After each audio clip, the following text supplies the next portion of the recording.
Today on Nick Doing Stuff, we're going to adjust the alignment on this Polaris Hawkeye 300. It may not be easy to tell, but the right wheel, well, it's really the left wheel, is a bit cocked out. We need to make sure that these things are aligned the way they're supposed to, which is out just a tad.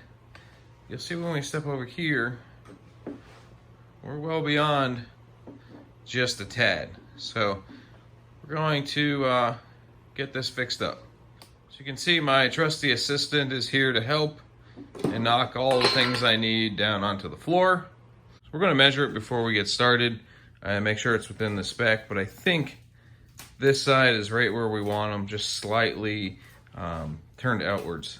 So the reason why you want your wheels turned slightly outwards is because this is a four-wheel drive vehicle, and when torque is applied to the front wheels, they naturally want to pull themselves in together towards the center line.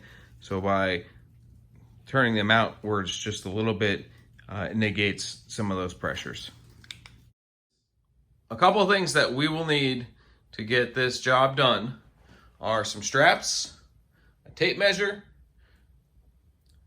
string, and some tools. A crescent wrench and a 19mm wrench is what I'll be using on the tie rods, and then the tie rod nuts, and then the 10mm is actually to turn the tie rod. WD-40 if I need it, I may not. And then you actually also need a couple of stationary objects for the string, and I'll show you that in a second. The first thing that you need to do is get your handlebar straight, and then use some straps to lock them in place, so that when you're actually wrenching on the tie rods, it doesn't move everything and throw everything out of whack. The second thing you need to do in order to make sure that everything is where it needs to be is use a tape measure to measure at a point from your handlebar back to another point on the four-wheeler on both sides. In my case, I measured to the back of the rack, and it's at 40¼ inches on both sides. This allows us to ensure that we're really in the middle, get things locked in. These are fairly tight. Don't over tighten because your handlebar will flex a little bit and it's just going to throw off your measurements. The next thing we'll need to do is get two stationary objects. I just grabbed some milk crates and I tied a string to the milk crate. Took that string all the way around to the back. Kind of looped around my little hitch deal there, and then back to the other side. Now the key to this is that you want your string to be right in the middle of the tire, right in the middle of the hub, on both sides.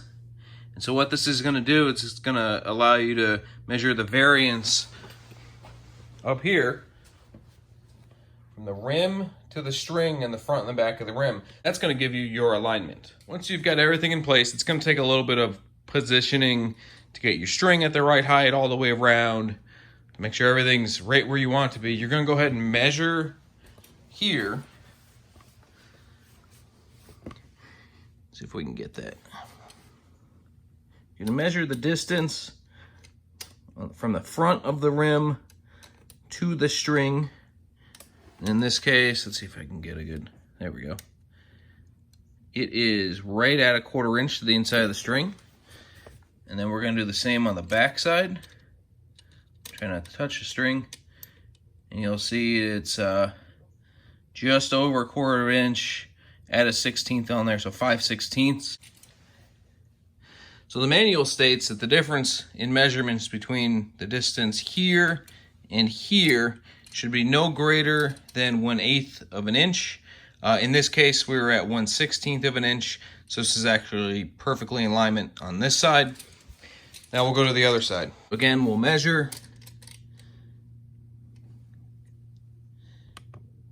We are at the same, about 1/4 inch there. And that's because this hub sticks out farther than the rim. And on this side, again at the outside of the rim, we're at that 1/4 inch, plus a little bit more. This is actually perfectly aligned. So in the end of the day, we did an alignment check. We didn't have to adjust the tie rods. I'm going to show you what you need to do to adjust the tie rods. if you needed to move the tire. I'm trying to light this as best I can, but it's a bit difficult. The tie rod's on the back side of the tire here. So there's actually two things to turn here. There's a nut here, and there's basically the tie rod here. So you need to have two wrenches, and this nut is reverse threaded, so you're going to turn it the opposite way you would normally turn a nut to loosen it. So you would put one wrench here, hold that steady, put the other wrench here, loosen that. Once you've loosened that, there's this bit here that you can put a 10mm wrench on, and that will allow you to grip the tie rod and actually twist it. By twisting it, it's going to move the tire or the alignment here. You got a light in the way now. Either inside and out to move the tire. Now you don't have to turn very much. It takes very little turns on the thread here to actually adjust the tire. So I'd suggest doing 1/4 to a 1/2 turn at a time, and just double check your alignment again with your tape measure until you get it right. And then you just need to tighten this guy back down, and you should be all set. Well, I guess that about wraps it up for the alignment check on the Polaris Hawkeye 300. Things were within the specifications of the manual, despite the fact that these tires do look like they're towing out more than they're supposed to. I guess they're perfectly within the specifications in the manual. Overall, that's a good day when we don't have to make adjustments.